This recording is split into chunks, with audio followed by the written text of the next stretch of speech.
So recently, Neuralink have crossed a line a lot of people thought was still years away.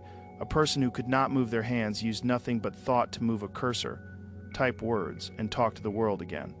That is the moment everything changed. Not because of hype, but because the loop finally closed brain to device to action. All in real time, all wire-free, from home. Tonight, we're going to talk plainly about what that really means, how it works, what it can fix first, what it could unlock later, and why this is not just another gadget. It is the first step in rewriting the contract between human beings and technology.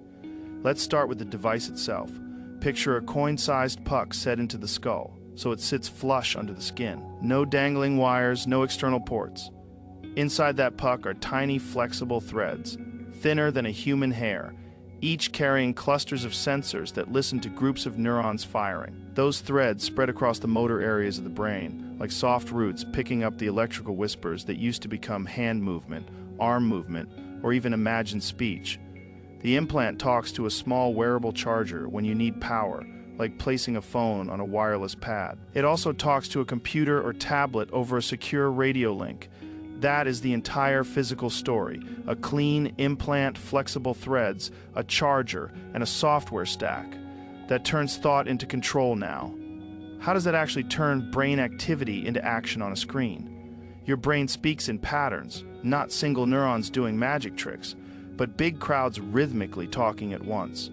When you think about moving your right hand to the top right of a screen, a pattern fires that is different from moving down and left. The Neuralink system records those patterns across more than 1,000 channels at once. Over 1,000 tiny ears, and a learning algorithm maps those patterns to motion. On day one, you imagine moving in directions while the cursor is guided for you. The system learns your signatures. After a short training session, the algorithm stops helping, and you take the wheel. Every minute you use it, it gets crisper. Mistakes drop. The cursor starts to feel like an extension of the thing it used to be, your hand. The very first mission for this technology is not science fiction. It is simple, direct, and powerful. Give independence back to people with severe paralysis. That means hands-free typing, that means texting a family member, that means managing a smart home from lights to temperature to doors without asking for help. It also means communication speed that does not feel like a trickle. If you can type words per minute in the dozens rather than single digits, you are back in the conversation. And if the system can capture imagined handwriting, those brain patterns we all have from years of writing, then text input becomes faster and more natural than tapping a single letter at a time. The second mission is vision. The brain does not read picture files. It reads electrical patterns from the eyes. If you can write those patterns back into the visual cortex in the right way, you can give usable sight to people whose eyes no longer work. The early goal is not movie-quality vision. The early goal is shape, light, motion, and contrast that let a person navigate a room, find a door, recognize a face outline, and live with independence. It will look blocky at first, think low resolution, and high contrast, but what matters is function. Once the pipeline works, the quality climbs. There is a third mission that is more experimental, but just as real, restoring movement by creating a bridge around a broken spinal cord. Here is the idea in plain language.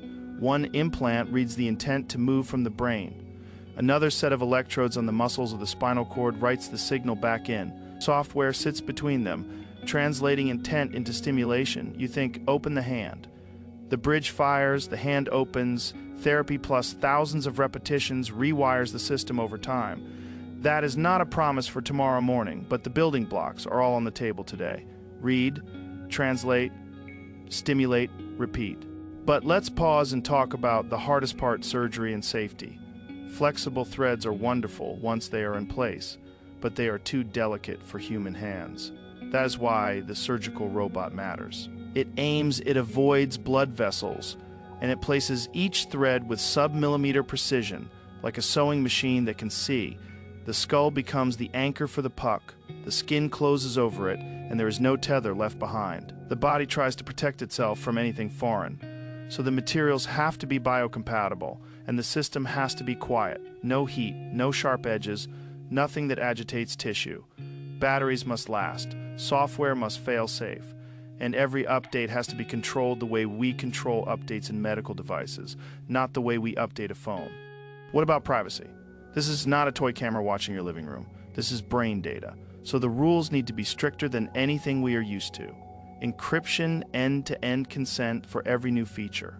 A hard line between medical use and any other use. Your neural signals are not ad inventory. They are not a social feed. They are you. That is the standard Neuralink. And every company in this field has to meet if this is going to scale without turning into a nightmare, okay? So why do people say this will change humanity forever?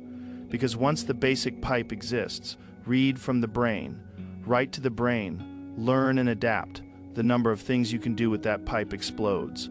Start with communication. Typing with thought is the first rung. Silent speech is the next. If the system can decode the brain's plan to say a word before your mouth says it, you can speak with no sound at all. Headset on, implant on, and your words appear as text or come out as a chosen voice. Language barriers shrink when translation sits between your brain and someone else's ears. For people who have lost speech, that is freedom. For everyone else, it is speed. Next is control. Every device around you, from a car to a drone to a robot arm in a workshop, can be driven with intent. Imagine building, editing, designing without the friction of switching tools or hunting menus. The pointer is your finger, the zoom is your wrist, the cut and paste are a thought you have trained the system to recognize. If that sounds like a small upgrade, think about how many hours a day our hands are translating ideas into clicks and taps. Cut that translation layer and you reclaim time and focus. Then there is memory and learning. Your brain is not a hard drive you simply plug into and download, but you can use the loop to scaffold memory. Reminders that appear in your mind as gentle cues. Recall prompts that help you pull a name, a formula, a route, training systems that watch your attention drift and pull you back with tailored patterns for people with memory disorders. That is care for students and professionals. It is acceleration. The line between a tutor and a prosthetic starts to blur. The deepest shift, though, is how we work with artificial intelligence. Today you ask a model a question with a keyboard or a microphone, and it spits words back at you. Tomorrow the conversation can be tighter. You hold a concept in your head, an image, a structure, a plan, and the system sees enough of that shape to help you refine it. The model does not read your mind. It reads your intent patterns the way it already reads your clicks. And because the loop is closed, the model can nudge back in ways that feel natural, suggesting a next step, flagging a contradiction, steering you around a mistake. That is not mind control. That is a new kind of interface, where the best parts of human judgment and machine scale sit closer together. None of this happens without dealing with the ugly problems. Durability: an implant has to last years without losing signal quality. The brain moves a little with every heartbeat and breath. Threads must flex without snapping. Sensors must keep a clean view through microscarring, and the seal must keep out moisture forever. Reliability: the system cannot crash at the worst moment. Power management: you cannot be tethered to a wall or worried about a battery every few hours. Ethics: who gets it first, who pays, and how do we keep this from becoming a luxury upgrade that widens the gap between haves and have-nots? And regulation: the path from a first-in-human trial to widespread availability goes through tight gates, and it should. So what is the timeline that actually matters? Near term is medical. People with high-level spinal cord injuries, people with neurodegenerative diseases that lock the body but leave the mind sharp, people who lost sight, people who lost speech. These are the first beneficiaries as the safety data grows and the reliability improves. The door opens to more conditions. Midterm is mainstream assistive computing. If you can install an implant without patient surgery, run it for years, and demonstrate no serious long-term complications, then the conversation about elective use becomes real. That is where we hit the culture shock. Think through the social ripple effects. Schools rethink testing because there are neural tools involved. Workplaces rethink productivity because hands busy no longer means mind unavailable. Entertainment changes because creators can sculpt in 3 dimensions with their intent, not just with their hands. Law and policy scramble to define ownership of neural data, liability for accidents when intent and action blur, and rights around augmentation in sports and hiring. A new etiquette emerges. Do you announce when you are using silent speech in a meeting? Are there public spaces where neural transmission must be off? do we adopt visible cues the way we did for earbuds to show when someone is on the line with a device? Let's ground this with a day in the life once the system matures. A person with a neck-down injury wakes, glances at a charging pad on the nightstand, and the implant connects. They think lights, the room brightens. A calendar pops into view on a tablet. They skim with eye and thought messages are answered at full conversational speed using imagined speech. A robotic arm in the kitchen prepares breakfast under their control. Work begins. Design software responds to intention, selections appear under gaze, and decisions happen without the hand choreography we all learned in childhood. Physical therapy in the afternoon uses the brain to muscle bridge to retrain pathways. In the evening, a video call with family runs at full speed, not a letter at a time, but stories told naturally. Independence is not an abstract word anymore. For sight restoration, picture a different day. A person with no retinal function walks a familiar route with a guide cane. The implant's visual module paints the edges of objects in their field with bright outlines. Doors, stairs, moving shapes. It is not what they once had, but it is far beyond darkness. They cross a street with confidence. They find their friend by the shape and motion of a waving arm. That is freedom. I want to hit one more idea that people either love or fear: creativity. A composer hears entire songs in their head before a single note touches an instrument. With the right interface, that melody can be captured directly, not as humming into a phone, but as structured data the system can render. A painter can block a scene without lifting a brush, then switch to hands to add texture. A filmmaker can sketch a shot with intention alone, then hand it to a crew. This is not replacing human art. It is removing friction between inspiration and expression. The ceiling lifts.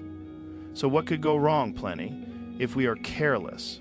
If companies treat neural data like click data, we lose trust and adoption dies. If regulators go too slow without listening to patients who want options now, people suffer who could be helped. If we rush and cut corners, a single high-profile failure poisons the well for a decade. And if we do not bring the public along, if we do not explain clearly what this is and what it is not, conspiracy thinking will fill the silence. The antidote is radical clarity, plain language, open results, and patience at the center. Let's bring it back to Elon Musk and why his name is on this. Whatever you think of him, he is building for scale. That matters here, because small lab miracles often die when they try to leave the lab. This field needs engineering at the level of manufacturing, software updates, field reliability, and cost curves. Not just a single publication. It needs the same relentless push that took reusable rockets from a punchline to routine. Neuralink's bet is that if you make the hardware clean, the surgery fast, the software friendly, and the results obvious, then the flywheel will spin. More users bring more data. More data makes the models better. Better models make the device more useful, and usefulness brings the next wave of users. And yes, there is a bigger philosophy under this. The fear that advanced artificial intelligence leaves humans behind, and the answer that we should raise our own ceiling. Not with science fiction brain merging fantasies, but with practical, safe, incremental interfaces that let a human being keep pace. When your thoughts can act at machine speed without losing the human in the loop, you change the game. You do not have to be faster than the machine at everything. You need to be connected enough that your judgment and ethics stay on the field. Here is the straight summary. Today, implants that let people with paralysis control devices with thought, from home, with no visible wires. Near tomorrow, speech restoration, vision restoration, and movement bridges that turn intention into action. Next horizon, silent communication, faster learning with cognitive scaffolding, and human-machine collaboration that feels like an extension of your own mind. Risks are real: safety, privacy, equity, and culture. But the direction is set. Will Neuralink change humanity forever? If it delivers on even the first 2 missions at scale, the answer is already yes. One person texting their child for the first time in years is enough to justify the effort. One person navigating a room after darkness is enough to justify the risk. Multiply that by tens of thousands, then millions. And you are not just watching a company succeed.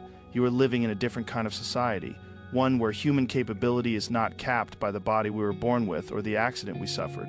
That is the story. No drama, no mysticism, An electrical system talking to another electrical system, carefully, safely, respectfully, threads, signals, learning, and care. The rest, the shock, the headlines, the debates will come and go. But the people who get their agency back, that stays. And that is why when you hear the title Elon Musk's Neuralink will change humanity forever, it is not a slogan. It is a simple description of what happens when the line between intention and action gets shorter, and the circle of who gets to participate in modern life gets bigger. So if you are hearing this and thinking, okay, but when does it touch my life if I am not a patient? Here's the honest answer. The first time you use a device that understands what you mean without 3 extra clicks, that is neural interface thinking leaking into your world. The first time a loved one with a disability texts you at normal speed, that is Neuralink touching your life. The first time your own work feels smoother because the barrier between your ideas and your tools got thinner. Even if it is through a non-invasive headset at first, that is the same wave rolling in end. When you look back, you will mark this period as the moment it started to feel inevitable. Not because a billionaire said so, but because the demos got out of the lab, the patients smiled on camera with their families, and the rest of us realized that the future we used to argue about had quietly arrived and asked a simple question. What do you want to do now that your thoughts can move the world again?